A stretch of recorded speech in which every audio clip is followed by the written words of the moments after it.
ವಕೀಲರ ಕಲ್ಯಾಣದ ಬಗ್ಗೆ ತಮ್ಮ ಅಭಿಪ್ರಾಯ ಏನು ಅನ್ನುವಂಥದ್ದು? ಮೊದಲನೇದಾಗಿ KTTV ಮತ್ತು ಭೀಮಧ್ವನಿಯ ಮುಖಾಂತರ ಇಡೀ ರಾಜ್ಯದ ವಕೀಲರಿಗೂ ಮತ್ತು ಸಾರ್ವಜನಿಕರು ನಾನು ಮಿಠಲ್ಕೋಡ್ SS ಸದಸ್ಯರು ಹಾಗೂ ಮಾಜಿ ಅಧ್ಯಕ್ಷರು ಕರ್ನಾಟಕ ರಾಜ್ಯ ವಕೀಲರ ಪರಿಷತ್ತಿನ ಸದಸ್ಯನಾಗಿ ಹೇಳುವುದೇನೆಂದರೆ, ನಮ್ಮ ರಾಜ್ಯದಲ್ಲಿ 1987ರಲ್ಲಿ ವಕೀಲರ ಕಲ್ಯಾಣ ನಿಧಿ ಕಾಯ್ದೆ ಬಂತು. ಆವತ್ತಿನ ದಿವಸ ಒಬ್ಬ ವಕೀಲರು ಮೈತರಾದಾಗ 50,000 ರೂಪಾಯಿ ಕೊಡುವಂಥ ವ್ಯವಸ್ಥೆ ಇತ್ತು. ಆವಾಗ 5 ಸ್ಲ್ಯಾಬ್ಗಳಿದ್ದು 15, 25, 50 ಅಂತೇಳಿ. ನಾವು 2011ರಲ್ಲಿ ಪ್ರಪ್ರಥಮ ಬಾರಿಗೆ ಬಾಗಲಕೋಟೆ ಜಿಲ್ಲೆಯ ಬಾಗಲಕೋಟೆ ಮತ್ತು ಬದಾಮಿ ವಕೀಲ ಸಂಘದ ಸದಸ್ಯನಾಗಿ ಅತಿ ಸಣ್ಣ ವಯಸ್ಸಿನಲ್ಲಿ ಆಯ್ಕೆ ಆದ್ವಿ. ಅದರ ಬಗ್ಗೆ ಚಿಂತನೆ ಮಾಡಿದಾಗ ನಾವು ಮೊದಲನೇದಾಗಿ 4 ಲಕ್ಷ ಕೊಡುವಂಥ ವ್ಯವಸ್ಥೆ ಇತ್ತು.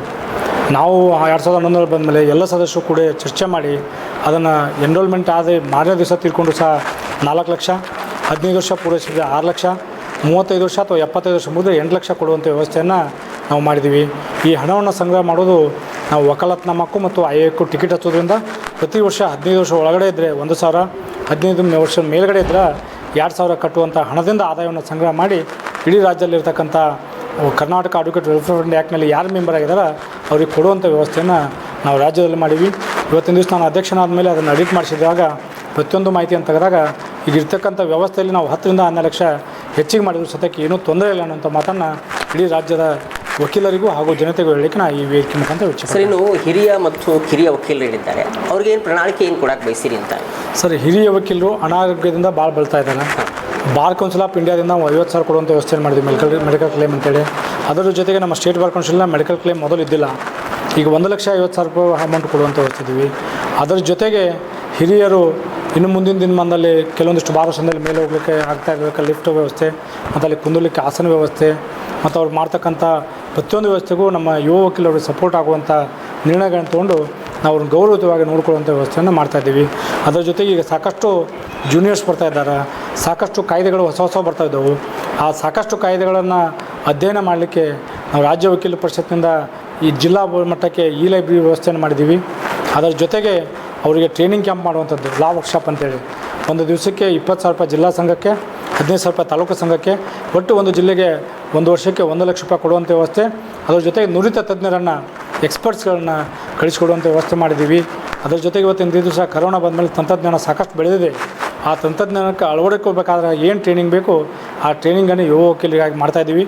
ಅದ್ರ ಜೊತೆಗೆ ಸರ್ಕಾರದಿಂದ ಎನ್ರೋಲ್ಮೆಂಟ್ ಆದ ತಕ್ಷಣ ಅವರಿಗೆ ಪರಿಹಾರಧನ ಬರುವಂಥ ವ್ಯವಸ್ಥೆಯು ಇಡೀ ರಾಜ್ಯದಲ್ಲಿ ಇದೆ. ಸರ್, ಇನ್ನು COP ಪ್ರಕಾರ ರಾಜ್ಯದಲ್ಲಿರುವ ವಕೀಲರ ಸಂಖ್ಯೆ ಎಷ್ಟು ಅನ್ನುವಂಥದ್ದು? ಇವತ್ತಿನ ದಿನಮಾನದಲ್ಲಿ ಒಟ್ಟು ವಕೀಲರ ಸಂಖ್ಯೆ 1,34,000. ಓಕೆ. ಬಟ್ ಇವತ್ತು COP ಅಂದರೆ ಸರ್ಟಿಫಿಕೇಟ್ ಆಫ್ ಪ್ರಾಕ್ಟೀಸ್. ವಕೀಲರಾದ ಮೇಲೆ ವರ್ಷಕ್ಕೆ ಒಂದಾದರೂ ಕೆಲಸ ಮಾಡಬೇಕು ಅನ್ನೋದೇ COP. ಈ ಆ್ಯಕ್ಟ್ ಬಂದಿದ್ದು 2015. 2015ದಲ್ಲಿ ನಾವು 2016ದಲ್ಲಿ ಕಾಲ್ ಫಾರ್ ಮಾಡಿದ್ವಿ. ಯಾರು ಪ್ರಾಕ್ಟೀಸ್ ಮಾಡ್ತಾರೆ ಅರ್ಜಿ ಕೊಡ್ರಪ್ಪ ಅಂದಾಗ ಸುಮಾರು ಅವತ್ತಿನ ದಿವಸ 42,000 ಅರ್ಜಿ ಕೊಟ್ಟಿದ್ದು. ಇವತ್ತಿನ ದಿನಮಾನ ನಾನು ಚೇರ್ಮನ್ ಇದ್ದಾಗ 3 ಸಾರಿ ಕಾಲ್ ಫಾರ್ ಮಾಡಿದಾಗ 72,000 ಚಿಲ್ಲರ ಒಟ್ಟು ರಾಜ್ಯದಲ್ಲಿ COP ಕೊಟ್ಟಂಥವ್ರು ಪ್ರಾಕ್ಟೀಸ್ನ ಅಡ್ವೊಕೇಟ್ ಇದ್ದಾರೆ. ಇವತ್ತು ಸಿದ್ದರಾಮಯ್ಯವರು ಅಡ್ವೊಕೇಟೇ, ಹೌದು, ಅವ್ರು ನಾನ್ ಪ್ರಾಕ್ಟೀಸ್ನ ಅಡ್ವೊಕೇಟ್. ಇವತ್ತು ಗದ್ದಿಗೌಡರು ಅಡ್ವೊಕೇಟ್, ಅವರು ನಾನ್ ಪ್ರಾಕ್ಟೀಸಿಂಗು. SR ಪಾಟೀಲ್ ಅಡ್ವೊಕೇಟ್, ನಾನ್ ಪ್ರಾಕ್ಟೀಸಿಂಗು. ತೇಜಸ್ವಿ ಸೂರ್ಯ ಅಡ್ವೊಕೇಟ್, ನಾನ್ ಪ್ರಾಕ್ಟೀಸಿಂಗು. ಈ ರೀತಿಯಾಗಿ ಯಾರು ಪ್ರಾಕ್ಟೀಸ್ ಮಾಡಲ್ಲ ಅವ್ರು ನಾನ್ ಪ್ರಾಕ್ಟೀಸ್ ಲಿಸ್ಟಲ್ಲಿದ್ದಾರೆ. ಅವ್ರು 64,000 ಜನ ಇದ್ದಾರೆ. ಒಟ್ಟು 72,000 ಜನ ಈ ಸದ್ಯ ಮತದಾನದ ಹಕ್ಕನ್ನು ಹೊಂದಿದ್ದಾರೆ. COP ಆ್ಯಕ್ಟನ್ನು ಬೇರೆ ಬೇರೆ ಸ್ಟೇಟ್ನವರು ಚಾಲೆಂಜ್ ಮಾಡಿದ್ದಾರೆ. ಆ ಕೇಸು ಸುಪ್ರೀಂ ಕೋರ್ಟ್ನಲ್ಲಿ ಪೆಂಡಿಂಗ್ ಇದೆ. ಅವರಿಗೆ ಒಂದು ಮತದಾನ ಹಕ್ಕು ಕೊಡಬೇಡ ಅಂತ ಇತ್ತು, ಕೊಟ್ಟಿಲ್ಲ. ಮುಂದಿನ ದಿನಮಾನದಲ್ಲಿ ಈ ವೆಲ್ಫೇರ್ ಫಂಡ್ ಕೊಡಬಾರ್ದು ಅಂತ ಆದೇಶ ಆದರೆ ಅವರಿಗೆ ವೆಲ್ಫೇರ್ ಫಂಡ್ ಬಿಟ್ಟು ಬರಲ್ಲ, ಆಗಿಲ್ಲ ಹೇಳಿದಂಥ ವೆಲ್ಫೇರ್ ಫಂಡು. ಅದರ ಜೊತೆಗೆ ನಾನ್ ಪ್ರಾಕ್ಟೀಸ್ನರ್ ಅಡ್ವೊಕೇಟು ಯಾವುದೇ ಕಾರಣಕ್ಕೂ ಪ್ರಾಕ್ಟೀಸ್ನರ್ ಅಂತೇಳಿ ನಮ್ಮಲ್ಲಿ ಅರ್ಜಿ ಕೊಟ್ಟು ಸಲ್ಲಿಸಿದ ಮೇಲೆ ಅವ್ರು ಪ್ರಾಕ್ಟೀಸ್ ಮಾಡಬೇಕು. ಅಲ್ಲಿವರೆಗೂ ಯಾವುದೇ ನ್ಯಾಯಾಲಯದಲ್ಲಾಗಲಿ ಅಥವಾ ಫೋರಮ್ದಲ್ಲಾಗಲಿ ವಾದವನ್ನು ಮಂಡಿಸಬಾರ್ದು ಅನ್ನೋಂಥ ನಿರ್ಣಯವನ್ನು ಪೆಂಡಿಂಗ್ ಸುಪ್ರೀಂ ಕೋರ್ಟ್ನಲ್ಲಿದೆ. ಮುಂದಿನ ದಿನಮಾನದಲ್ಲಿ ಸುಪ್ರೀಂ ಕೋರ್ಟ್ ಏನು ಆದೇಶ ಮಾಡುತ್ತೆ ಆ ಆದೇಶ ಪ್ರಕಾರ ನಡ್ಕೊತೀವಿ ಅನ್ನೋ ಮಾತನ್ನು ರಾಜ್ಯ ವಕೀಲ ಪರಿಷತ್ತಿನ ಮಾಜಿ ಅಧ್ಯಕ್ಷನಾಗಿ ಹೇಳಿಕೆ ಇಷ್ಟಪಡ್ತೇನೆ. ಸರ್, ಇನ್ನು ಈ ಭಾಗದಿಂದ ಎಷ್ಟು ಜನ ಆಯ್ಕೆ ಆಗಬಹುದು ಅನ್ನುವಂಥದ್ದು? ಸುಮಾರು ಈ ನಾವು 1961ರಿಂದ ಇಲ್ಲಿವರೆಗೂ ತೆಗೆದು ನೋಡಿದಾಗ ಸುಮಾರು 7ರಿಂದ 9 ಜನ ಆಯ್ಕೆ ಆಗುವಂಥ ವ್ಯವಸ್ಥೆ ನಮ್ಮ ಉತ್ತರ ಕರ್ನಾಟಕ ಭಾಗದಲ್ಲಿದೆ. 7ರಿಂದ 9 ಜನ ನಾವು ಆಯ್ಕೆ ಆಗೋದ್ರಿಂದ ಅಲ್ಲಿ ನಾವೇನೋ ನಮ್ಮ ಉತ್ತರ ಕರ್ನಾಟಕದ ಸಮಸ್ಯೆಯನ್ನು ಹೇಳಬೇಕಾದ್ರೆ ಮೆಜಾರಿಟಿ ಇರೋದ್ರಿಂದ ಕಡಿಮೆ ಆಗ್ತಾಯಿದೆ. ಆ ದೃಷ್ಟಿಯೊಳಗೆ ನಾನು ಇಡೀ ರಾಜ್ಯದ ವಕೀಲರಿಗೆ ಹೇಳ್ತಾ ಇದ್ದೀನಿ, ನಿಮ್ಮಲ್ಲಿ ಸಾಕಷ್ಟು ರಿಪ್ರೆಸೆಂಟೇಷನ್ ಆಗಿದೆ. ನಮ್ಮ ಉತ್ತರ ಕನ್ನಡ ಭಾಗದ ಜನರಿಗೂ ಮತ್ತು ಒಳ್ಳೆಯ ಅಭ್ಯರ್ಥಿಗಳಿಗೂ ಇವತ್ತು 155 ಜನ ನಾಮಿನೇಷನ್ ಮಾಡಿದ್ದಾರೆ. ಸುಮಾರು 10 ಜನ ವಿಡ್ರಾಲ್ ಮಾಡ್ಕೊಂಡಿದ್ದಾರೆ. ಒಳ್ಳೆಯ ವಕೀಲರಿಗಾಗಿ ಸೇವೆಯನ್ನು ಮಾಡ್ತಕ್ಕಂಥವ್ರು, ನ್ಯಾಯಾಂಗ ಇಲಾಖೆ ಗೌರವ ತರುವಂಥ ವ್ಯಕ್ತಿಗಳನ್ನ ಆಯ್ಕೆ ಮಾಡ್ಕೋಬೇಕಂತೇಳಿ ಇಡೀ ರಾಜ್ಯದ ಎಲ್ಲ ವಕೀಲರಲ್ಲೂ ನಾನು ಮನವಿ ಮಾಡ್ಕೊಳ್ತೇನೆ. ಸರ್, ಇನ್ನು 2011ರಿಂದ ಅಂದರೆ 15 ವರ್ಷಗಳ ಕಾಲ ತಾವು ಒಂದು ಕಾರ್ಯವನ್ನು ಮಾಡ್ತಾ ಇದ್ದೀರಿ. ಸೊ ಏನೇನು ಅಭಿವೃದ್ಧಿ ಕಾರ್ಯಗಳನ್ನು ಅಂದರೆ ವಕೀಲರ ಪರವಾಗಿ ಏನೇನು ಈ ಭಾಗದಲ್ಲಿ ನಾನು 4 ಸಾರಿ ಬಾರ್ ಕೌನ್ಸಿಲ್ ಮೀಟಿಂಗನ್ನು ಮಾಡಿದ್ದೀನಿ. ಬಾದಾಮಿಯಲ್ಲಿ 2 ಸಲ, ಬಾಗಲಕೋಟೆಯಲ್ಲಿ 1 ಸಾರಿ. ರಾಜ್ಯ ವಕೀಲ ಪರಿಷತ್ತು ಮೀಟಿಂಗ್ ಬೆಂಗಳೂರಿಗೆ ಮಾತ್ರ, ಮೈಸೂರಿಗೆ ಮಾತ್ರ, ಮಂಗಳೂರಿಗೆ ಮಾತ್ರ ಇತ್ತು. ನಾನು ಸದಸ್ಯನಾದ ನಂತರ ಬಾದಾಮಿ, ಬಾಗಲಕೋಟೆಯಲ್ಲಿ ಒಟ್ಟು 3 ಸಾರಿ ಮಾಡಿದ್ದೀವಿ. ಅದರ ಜೊತೆಗೆ ಅಖಂಡ ಜಿಲ್ಲೆ ಬಾಗಲಕೋಟೆ, ಬಿಜಾಪುರ ಜಿಲ್ಲೆಯ ಒಂದು ಸಮ್ಮೇಳನವನ್ನು ಮಾಡಿದ್ದೀವಿ. ಸಮ್ಮೇಳನ ಮಾಡಿ ಬೆಳಗ್ಗೆಯಿಂದ ಸಾಯಂಕಾಲವರೆಗೂ ನಾವು ಚರ್ಚೆ ಮಾಡಿ ವಕೀಲರ ಅಭಿವೃದ್ಧಿ ಮಾಡಿದ್ದೀವಿ. ಒಂದು ವಿಶೇಷ ಏನಪ್ಪ ಅಂದರೆ, ನಮ್ಮ ಅವಳಿ ಜಿಲ್ಲೆಯ ವಕೀಲರು ರಾತ್ರಿ 7:30 ಆದರೂ ಯಾರೂ ಕಾರ್ಯಕ್ರಮವನ್ನು ಬಿಟ್ಟು ಹೋಗಿರ್ದಿಲ್ಲ. ಇಡೀ ರಾಜ್ಯದ ನಮ್ಮ ವಕೀಲ ಪರಿಷತ್ತಿನ ಸದಸ್ಯರು ಅದನ್ನು ಯಾವಾಗಲೂ ನಮಗೆ ನೆನಪಿಸ್ತಾರೆ. ನಿಮ್ಮ ವಕೀಲರು ಒಂದು ಏನಾದರೂ ಕಮಿಟ್ಮೆಂಟ್ ಆದರೆ ಒಳ್ಳೆ ಕಮಿಟ್ಮೆಂಟು ಅನ್ನುವಂಥ ಮಾತನ್ನು ಹೇಳಕ್ಕೆ ಇಚ್ಛೆಪಡ್ತಾರೆ.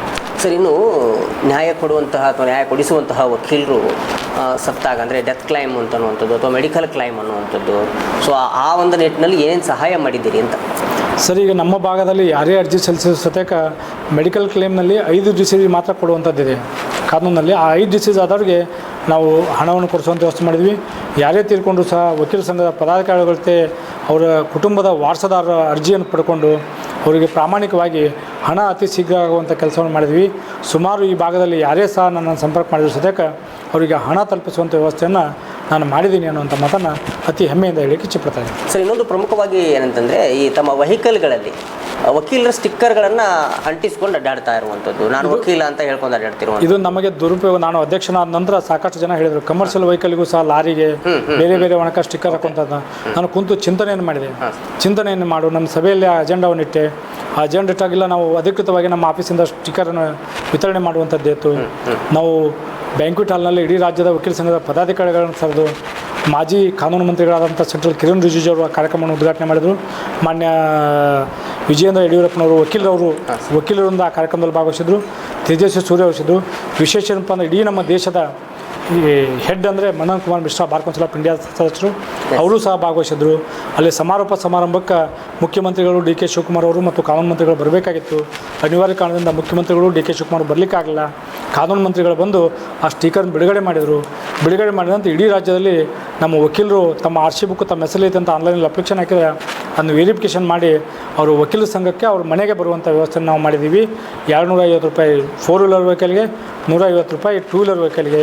ಇಡೀ ರಾಜ್ಯದಲ್ಲಿ ವಕೀಲರ ಗೌರವವನ್ನು ಕಡಿಮೆ ಮಾಡ್ತಕ್ಕಂಥ ಸಂಖ್ಯೆ ಇವತ್ತು ಕಡಿಮೆ ಆಗಿದೆ. ಅದನ್ನು ಹೆಮ್ಮೆ ತಂದಿದೆ ಅನ್ನುವಂಥ ಮಾತನ್ನು ಹೇಳಿಕೆ ಇಚ್ಛೆಪಡ್ತಾನೆ. ಸರ್, ಇನ್ನೊಂದೇನೆಂದರೆ, ರಾಜ್ಯದಲ್ಲಿ ವಕೀಲ ಅಂತ ಹೇಳ್ಕೊಂಡು ಕೆಲವಿಷ್ಟು ಬೆದರಿಕೆಗಳನ್ನು ಹಾಕೋದು, ಈ ರೀತಿ ಕಾನೂನನ್ನು ಮಿಸ್ಯೂಸ್ ಮಾಡುವಂತಹ ದೃಷ್ಟಿಯಲ್ಲಿ ಅವ್ರಿಗೆ ಏನು ಕ್ರಮಗಳನ್ನು ತೆಗೆದುಕೊಂಡಿದ್ದೀವಿ? ನಾನು ಅಧ್ಯಕ್ಷನಾದಾಗ ಬೇರೆ ಬೇರೆ ಸ್ಟೇಟ್ನಲ್ಲಿ ತಂದು ಸರ್ಟಿಫಿಕೇಟನ್ನು ತೋರಿಸಿದಾಗ ಅವರನ್ನು ನಾವು ಇಂಟರ್ವ್ಯೂ ಮಾಡಿದಾಗ ಅವ್ರು ಯಾವ ಬಸ್ಸಿಗೆ ಹೋಗಿದ್ದೀವಿ, ಯಾವ ಟ್ರೈನಿಗೆ ಹೋಗಿದ್ದೀವಿ, ಯಾವ ಸ್ಕೂಲ್ನಲ್ಲಿ ಕಲ್ತಿದ್ದೀವಿ ಏನೋ ಅವ್ರಿಗೆ ಮಾಹಿತಿ ಇರಲ್ಲ. ಅಂಥವ್ರು ಸುಮಾರು 900 ಜನ ನಾನಿದ್ದಾಗ ಎನ್ರೋಲ್ಮೆಂಟ್ ಮಾಡಲಿಲ್ಲ. ಅವರೆಲ್ಲ ಡುಪ್ಲಿಕೇಟೆಡ್ ಸರ್ಟಿಫಿಕೇಟ್ ಅಂತಂದು ಎನ್ರೋಲ್ಮೆಂಟ್ ಮಾಡಿದ್ರು. ಅದರ ಜೊತೆಗೆ ಕೆಲವೊಂದಿಷ್ಟು ಜನ ದೊಡ್ಡ ದೊಡ್ಡ ಸಿಟಿಯಲ್ಲಿ ವಕೀಲರು ಅಂತೇಳಿ ಕೋರ್ಟ್ ಹಾಕೊಂಡು ಜಾಮೀನು ಮಾಡಿಸ್ತಾರೆ. ಹೊಳ್ಳೆ ಬಂದು ವ್ಯಕ್ತಿ ಆ ವಕೀಲರನ್ನ ಹುಡುಕಿದ್ರು, ಆ ವಕೀಲರು ಸಿಗಲ್ಲ. ನಾನು ಅದನ್ನು ಪ್ರೆಸ್ ಮೀಟ್, ನಿಮ್ಮ ಮಾಧ್ಯಮಕ್ಕೆ ಪ್ರೆಸ್ ಮೀಟ್ ಮಾಡಿದಾಗ ಇಡೀ ರಾಜ್ಯದಲ್ಲಿ ಅದರ ಹಾವಳಿ ತಂಗಿದೆ ಅನ್ನುವಂಥದ್ದು ನನಗೆ ಭಾಳ ಖುಷಿ ತಂದುವಂಥ ವಿಷಯ. ಸರ್, ಇನ್ನೊಂದೇನು ಅಂತಂದರೆ, ನಾವು ಕೇಳಿರೋ ಹಾಗೆ ಈ ನಕಲಿ ವಕೀಲರು ಅನ್ನುವಂಥದ್ದು ಈ ರಿಯಲ್ ವಕೀಲರಂತೆ ಗೊತ್ತೇ ಆಗೋದಿಲ್ಲ. ಅದಕ್ಕೆ ಎಷ್ಟೋ ಕೇಸ್ಗಳಲ್ಲಿ ಗೆದ್ದಿದ್ದುಂಟು ಅನ್ನುವಂಥದ್ದು ಕೇಳಿದ್ದೀನಿ. ಅದಕ್ಕೆ COP ಕಾಯ್ದೆಯನ್ನು 2016ರಲ್ಲಿ ಮನನ್ ಕುಮಾರ್ ಮಿಶ್ರಾ ಅವರು ತಂದಿದ್ರು. COP ಕಾಯ್ದೆಯಿಂದ ನಾವು ಐಡೆಂಟಿ ಕಾರ್ಡ್ ಕೊಡಬೇಕಂತಿದೆ. ಬಟ್ ಸುಪ್ರೀಂ ಕೋರ್ಟ್ ಕೇಸ್ನಲ್ಲಿ ಪೆಂಡಿಂಗ್ ಇರೋದ್ರಿಂದ ನಾವು ಏನೂ ಕೊಡಲಿಕ್ಕಾಗಿಲ್ಲ. ಮುಂದಿನ ದಿನಮಾನದಲ್ಲಿ ಆ ಐಡೆಂಟಿ ಕಾರ್ಡ್ ಕೊಟ್ಟಿವಿ ಅಂದರೆ ನಮ್ಮ ನಿಜವಾದ ಯಾವ ವಕೀಲರ ಅವರಿಗೆ ಬೆಲೆ ಇರುತ್ತೆ.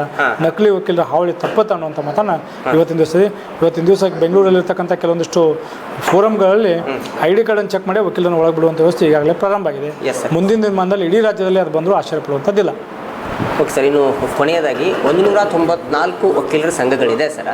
ಸೊ ಅವುಗಳಿಗೆ ಏನೇನು ಸಹಾಯ ಮಾಡಿರುವಂಥದ್ದು? ಸರ್, ನಾನು ರಾಜ್ಯಾಧ್ಯಕ್ಷನಾದಾಗ ರಾಜ್ಯದ ವಿಧಾನಸೌಧದ ಬ್ಯಾಂಕ್ವೆಟ್ ಹಾಲ್ನಲ್ಲಿ ರಾಜ್ಯ ವಕೀಲ ಸಂಘದ ಪದಾಧಿಕಾರಿಗಳ ಸಭೆ ಮಾಡಿದೆ. ಬರ್ತಕ್ಕಂಥ ಎಲ್ಲ ವಕೀಲ ಸಂಘದ ಪದಾಧಿಕಾರಿಗಳಿಗೂ ನೀವು ರೈಟಿಂಗ್ನಲ್ಲಿ ನಿಮ್ಮಲ್ಲಿ ಏನು ಸಮಸ್ಯೆ ಇದೆ ಅಂತ ಕೇಳಿದ್ದೆ. ನಾನು ಸಾಕಷ್ಟು ಜನ ಹೇಳಿದ್ರು. 48 ಹೊಸ ತಾಲೂಕುಗಳಿದ್ದು ಅಲ್ಲೊಂದು ಓತ್ ಕಮಿಷನರ್ ಇರುವಂಥ ವ್ಯವಸ್ಥೆ ಇವತ್ತಿನವರೆಗೂ ಆಗಿದ್ದಿಲ್ಲ. ಅವರು ಅರ್ಜಿ ಕೊಟ್ಟಾಗ ನಾನು ಕರ್ನಾಟಕದ ಉಚ್ಚ ನ್ಯಾಯಾಲಯದ ರಿಜಿಸ್ಟ್ರಿ ಮಾತಾಡಿದಾಗ ಓತ್ ಕಮಿಷನ್ ಮಾಡಿದ್ವಿ. ಅದರ ಜೊತೆಗೆ ನೋಟ್ರಿಗಳಿದ್ದಿಲ್ಲ, ಇಟಿನರಿ ಕೋರ್ಟ್ ಇದ್ದಲ್ಲಿ ನೋಟ್ರಿಗಳು ಮಾಡಿದ್ವಿ. ಅಲ್ಲಿ ಶೌಚಾಲಯದ ವ್ಯವಸ್ಥೆ ಮತ್ತು ಇನ್ನೂ ಇತರೆ ಮೂಲಭೂತ ಸೌಕರ್ಯ, ಕುಡಿಯುವ ನೀರಿನ ವ್ಯವಸ್ಥೆ ಇದ್ದಿಲ್ಲ. ಅವ್ರು ಏನು ನಮ್ಮ ರೇಟಿಂಗ್ನ ಕೊಟ್ಟಿದ್ರು ಅದನ್ನು ಕರ್ನಾಟಕ ಉಚ್ಚ ನ್ಯಾಯಾಲಯ ಮತ್ತು ಕರ್ನಾಟಕ ಸರ್ಕಾರ ಜೋಡಿ ಸಂಪರ್ಕ ಮಾಡಿ ಇಡೀ ರಾಜ್ಯದ ವಕೀಲ ಸಂಘದ ಫೈನಾನ್ಸ್ ಒಂದು ಬಿಟ್ಟು ಉಳಿದ ಎಲ್ಲ ಕೆಲಸಗಳನ್ನು ಮಾಡಿದ್ದು ನನಗೆ ತೃಪ್ತಿದಾಯಕವಾಗಿದೆ.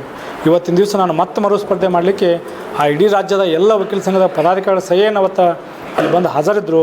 ಅವ್ರು ಏನು ಕೆಲಸ ಕಾರ್ಯಗಳನ್ನು ನೋಡಿದರು ಅವರೆಲ್ಲೂ ನೀವು ನಿಲ್ಲಲೇಬೇಕು ಅಂತ ಹೇಳಿದಾಗ ನಾನು ಮತ್ತೆ ಇವತ್ತಿನ ದಿವಸ ಇಡೀ ರಾಜ್ಯದ ವಕೀಲರ ಪದಾಧಿಕಾರಿಗಳು ಮತ್ತು ವಕೀಲರ ಅಪೇಕ್ಷೆ ಮೇರೆಗೆ ನಾನು ರಾಜ್ಯ ವಕೀಲ ಪರಿಷತ್ತಿಗೆ ಮರು ಆಯ್ಕೆ ಬರೆಸಿ ಮತ್ತು ನಾನು ಸ್ಪರ್ಧೆಯನ್ನು ಮಾಡಿದ್ದೀನಿ.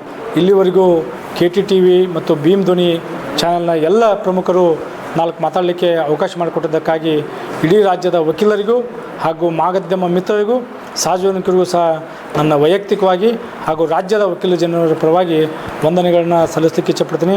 ಅದರ ಜೊತೆಗೆ ವಿಶೇಷ ಏನಪ್ಪ ಅಂತಂದ್ರೆ ನ್ಯಾಯಾಧೀಶರು ಮತ್ತು ವಕೀಲರಾಗವ್ರಿಗೆ ನಾವು ಟ್ರೈನಿಂಗ್ ಕ್ಯಾಂಪನ್ನು ಬಾದಾಮಿ ತಾಲೂಕು ಶಿವಮೊಗ್ಗದಲ್ಲಿ ಪ್ರತಿ ವರ್ಷ ಮಾಡ್ತಾಯಿದ್ದೀವಿ.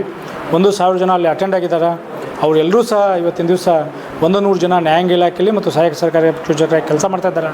900 ಜನ ಒಳ್ಳೆಯ ವಕೀಲರಾಗಿ ಕೆಲಸವನ್ನು ಮಾಡ್ತಿದ್ದಾರೆ ಅನ್ನುವಂಥ ಹೆಮ್ಮೆಯನ್ನು ಈ ವೇದಿಕೆ ಮುಖಾಂತರ ಹೇಳಲಿಕ್ಕೆ ಇಚ್ಛಪಡ್ತೇನೆ.